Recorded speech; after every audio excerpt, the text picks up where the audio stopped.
On the evening of August 17, 2026, at exactly 9:18 p.m., inside a sold-out arena in Las Vegas, Nevada, the music stopped so suddenly that 20,000 people forgot to breathe, and for one long second Bruno Mars stood perfectly still under a single white spotlight, staring past the front row toward a child he had never met. While a security guard froze halfway down the aisle, a woman covered her mouth, and a small folded envelope slipped from the little girl's trembling hands onto the floor, leaving everyone wondering why Bruno's smile disappeared, why he whispered, "Wait, where did you get that?" into the microphone, and why tears instantly filled his eyes before anyone even knew what was written inside the note. The arena had been roaring only a heartbeat earlier, with thousands of phones glowing like stars and every voice singing along. But now the silence felt louder than any chorus Bruno had ever heard. He slowly stepped away from the microphone stand, keeping his eyes on the little girl as if the rest of the world had disappeared. The band looked at each other, confused, waiting for a signal that never came. One of the guitar players quietly lowered his instrument while the drummer rested his sticks across the snare. "Give me just a second," Bruno said softly, his voice echoing through the building. Nobody complained. Nobody even moved. The little girl couldn't have been older than 8. She wore oversized noise-canceling headphones around her neck and clutched a faded denim jacket that looked much too big for her. Her father gently placed a hand on her shoulder, but she kept staring at Bruno with watery eyes. A security guard picked up the envelope from the floor and carefully carried it toward the stage. Bruno accepted it with both hands, almost afraid to open it. The paper was old, folded several times, and worn at the edges as if someone had carried it everywhere for years. He unfolded it slowly. Inside was a short handwritten message. "If you ever meet Bruno Mars, tell him thank you for reminding people that joy can survive anything." There was no signature, only a tiny sketch of a smile beneath the words. Bruno looked back at the little girl. "Who wrote this?" he asked gently. She hesitated before answering into a microphone held by a staff member. "My mom." The arena remained silent. She said, "If I was ever lucky enough to see you, I had to give you that." Bruno swallowed hard. "Is your mom here tonight?" The girl lowered her eyes and shook her head. Her father took a slow breath before quietly saying, "She passed away last winter. This was the last thing she asked our daughter to do." Bruno closed his eyes for a moment, pressing the note against his chest.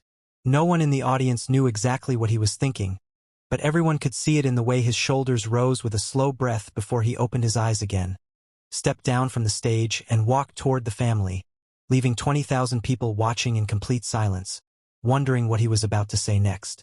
Bruno reached the front row without a single security guard trying to hurry him, and when he finally stood in front of the little girl, he didn't say anything right away. He simply knelt until they were at eye level. The bright stage lights no longer mattered. The giant screens hanging above the arena showed a close-up of the moment, but somehow it still felt private. The little girl looked nervous, twisting the sleeve of the oversized denim jacket around her fingers. Bruno smiled gently through damp eyes. "What's your name?" he asked. "Emma," she answered so quietly that the microphone barely caught it. "Hi, Emma. I'm really glad you came tonight." She nodded once, then looked down at the floor. "My mom loved your music," she whispered. "She played it every Saturday morning while we cleaned the house. She'd dance even when she didn't feel good." Bruno let out a slow breath and glanced at her father, who was fighting to keep his composure. "She told me music could make a bad day feel smaller," Emma continued. "Near the end, she couldn't dance anymore, but she'd still smile when your songs came on." Bruno's expression softened. "Your mom sounds like someone I would have loved to meet." Emma reached into the pocket of the denim jacket and carefully pulled out an old photo. It showed a younger woman laughing in a kitchen while holding Emma's tiny hands as they danced together. The picture was slightly faded, the corners bent from being carried around. Bruno studied it for several seconds before handing it back with both hands, treating it like something priceless. "She had a beautiful smile," he said. Emma smiled for the first time that night. "Everyone says I have her smile." "You do," Bruno replied. "And I think she'd be really proud that you're here." Around the arena, people quietly wiped away tears. Even members of the crew standing near the stage looked emotional. The cameras never cut away. They didn't need to. Real life was unfolding in front of them. Bruno looked toward the audience before speaking into the microphone again. You know, we spend so much time thinking concerts are about the people on stage. Nights like this remind me they're really about the stories all of you bring through those doors. The crowd answered with gentle applause, not wanting to interrupt the moment. Bruno turned back to Emma. Would your mom have wanted you to sing tonight? Emma looked uncertain. She always said I was too shy. Bruno grinned. Being shy doesn't mean you don't have a voice. Emma looked at her dad, who gave her an encouraging nod. Bruno extended his hand with a warm smile. How about we sing the next chorus together? Just you and me. If you forget the words, I'll help. Deal? Emma hesitated for one long second before slipping her small hand into his.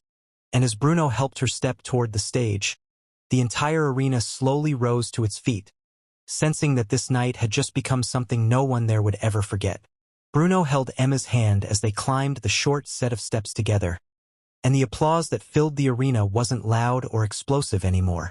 It was gentle, almost protective, as if 20,000 strangers had silently agreed to take care of one little girl for the next few minutes. When they reached center stage, Bruno crouched beside her again. You don't have to be perfect, he said with a smile only she could see. Nobody remembers perfect. They remember honest. Emma took a deep breath and nodded. Her father stood near the front of the stage, his hands clasped together, trying to smile through tears. Bruno looked back at the band and gave a small signal. The keyboard player began playing a soft melody, quiet enough that every note seemed to float through the arena instead of filling it. Bruno lowered his microphone toward Emma. Ready? She looked out at the sea of faces and immediately froze. Thousands of lights stared back at her. Her breathing became shallow. She shook her head. I can't. Bruno didn't try to convince her. Instead, he lowered the microphone and sat down on the edge of the stage beside her. You know something? He said. There are still nights when I get nervous, too. Emma blinked. Really? Every single tour? He admitted with a small laugh. The trick isn't pretending you're not scared. It's realizing you don't have to face it alone. He turned toward the audience. Can I ask you all for a favor? 20,000 people answered with an immediate cheer. Let's make this the smallest crowd Emma has ever sung for. The audience exchanged puzzled looks until Bruno smiled and whispered, Close your eyes. Almost unbelievably, thousands of people actually did. One by one, phone lights lowered. Heads bowed. The giant screens faded to black, leaving only a warm spotlight around Bruno and Emma. See? He whispered. Now it's just us. Emma looked around, amazed that an arena could suddenly feel as quiet as a living room. She closed her eyes too. Bruno began singing softly, barely above a whisper, and after a few lines he tilted the microphone toward her. This time, a tiny voice emerged. It trembled at first, almost disappearing between the notes, but it was there. Bruno smiled without interrupting her. The audience kept their eyes closed, listening. Emma's voice grew steadier with every word. By the time they reached the chorus, thousands of people were quietly singing along.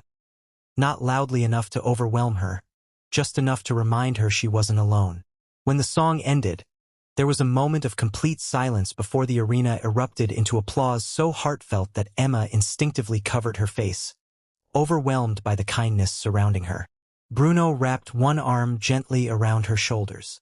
You did it, he said. Your mom would have been dancing right now. Emma looked up at him with tears rolling down her cheeks. Can I tell you a secret? She asked. Bruno nodded.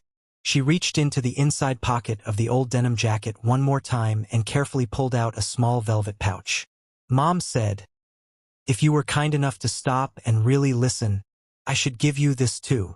Bruno accepted the pouch with puzzled eyes. It felt surprisingly heavy for something so small. He loosened the drawstring and poured its contents into his palm. Resting there was an old silver guitar pick attached to a tiny chain, its surface worn smooth from years of use. Engraved on one side were the words, "Keep the music alive." and on the other was a date that made Bruno's expression suddenly change. His smile disappeared. His eyes widened. He stared at the engraving as though he had seen a ghost, because he recognized that date immediately, and in a barely audible whisper he murmured, "No, this can't be possible." The audience had no idea what the little silver keepsake meant, but the look on Bruno's face made one thing unmistakably clear. Whatever Emma had just placed in his hand was connected to a part of his life he thought had been lost forever. Bruno turned the tiny silver guitar pick over in his hand again, barely noticing the applause fading into a curious silence. His thumb traced the worn engraving while memories he hadn't visited in years came rushing back all at once. He looked at Emma, then at her father before taking a slow breath. "Can I ask you something?" he said quietly. Emma nodded. "Did your mom ever tell you where she got this?" Emma looked toward her dad. He answered first. "She only said it came from someone who believed in her before she believed in herself." Bruno lowered his head for a moment. "A long time ago," he began, choosing every word carefully. "Before the sold-out shows, before any awards, before people knew my name, I used to play little clubs where half the seats were empty. One night, after a show, I met a young woman outside the venue. She wasn't asking for an autograph. She wasn't taking pictures. She just thanked the band for giving her one good night after a really difficult week." The arena listened so closely that even the sound of the air conditioning seemed loud. "Before she walked away, I handed her a guitar pick from my pocket. I told her, 'Keep it until life gives you a reason to smile again.'" Honestly, Bruno let out a soft laugh. "I'd forgotten about that night." Emma's father slowly reached into his wallet and unfolded an old photograph. He carefully handed it to Bruno. It showed a much younger Bruno standing outside a small club with a handful of fans. Near the edge of the picture was a young woman holding up the very same silver guitar pick, smiling as though she'd just been handed something far more valuable than a piece of metal. Bruno stared at the photo, recognition washing over his face. "That's her," he whispered. "Your mom." Emma looked between them. "You remember her?" Bruno smiled sadly. "I remember her smile. She told me she wanted to become a teacher because she wanted every kid to feel seen." Emma's father nodded, his voice shaking. "She became one. She taught 3rd grade for 12 years. Bruno closed his eyes for a second, overwhelmed by the realization that a brief encounter he had almost forgotten had become part of someone else's life story. "She used to tell her students," Emma's father said, "that kindness doesn't have to be big to change someone forever. She always talked about that night." Bruno looked out across the arena. Thousands of strangers sat completely still, many wiping away tears. "It's funny," he said softly into the microphone. "Sometimes you think you've forgotten a moment because it lasted 5 minutes.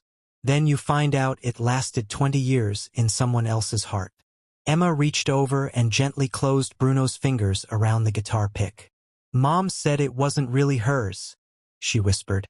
"She said if she ever found the right moment, she'd give it back." Bruno looked at the small keepsake resting in his palm, then shook his head with a warm smile.